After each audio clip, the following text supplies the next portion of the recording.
বলছি মা, আপনার জন্য কি খাবার বানাবো আপনি বলুন। আরে হ্যাঁ বৌমা, কি বলছিলে বলো। আমার না খুব আজ এগ রোল খেতে ইচ্ছে করছে, তুমি একটু ঝটপট আমার জন্য এগ রোল বানিয়ে দাও তো। মা আপনি এগ রোল খাবেন? এগ রোল আবার কেউ খায়? না না বৌমা, আমি এগ রোল খাবো না। আমি এগ রোল এই চোখ দিয়ে দেখবো, বেশি কথা না বলে যাও যাও তাড়াতাড়ি বানিয়ে আনো। এগ রোল খাবে বলছে, ঠিক আছে মা আপনি একটু বসুন, আমি ঝটপট আপনার জন্য এগ রোল বানিয়ে আনছি এক্ষুনি। মা বলেছে এগ রোল খাবে, কীভাবে মানে আইডিয়া, প্রথমে একটা কাগজ নিয়ে তারপর এগ দিয়ে রোল করে দেবো, এগ রোল হয়ে গেল। যাই যাই মা, দেখো আমি তোমার জন্য এগ রোল বানিয়ে নিয়েছি, কত জলদি বানিয়ে নিয়েছি না। আমি তোমার লক্ষ্মী বৌমা মা। ঠিক আছে খাও। বা বৌমা, দেখে তো খুব সুন্দর মনে হচ্ছে, এগ রোলটা খুলে দেখি তো কি বানিয়েছো। এ বাবা,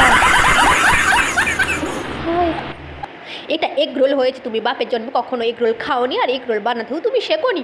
যাও যাও দূর হয়ে যাও আমার চোখের সামনে, এক্ষুনি আগে এগ রোল বানিয়ে আনো। আচ্ছা মা, আমার কি দোষ? আপনিই তো বললেন আপনি খাবেন না, আপনি দেখবেন, সেই জন্য তো আমি কাঁচা ডিমটাকে দিয়ে রোল করে নিয়ে চলে এসেছি।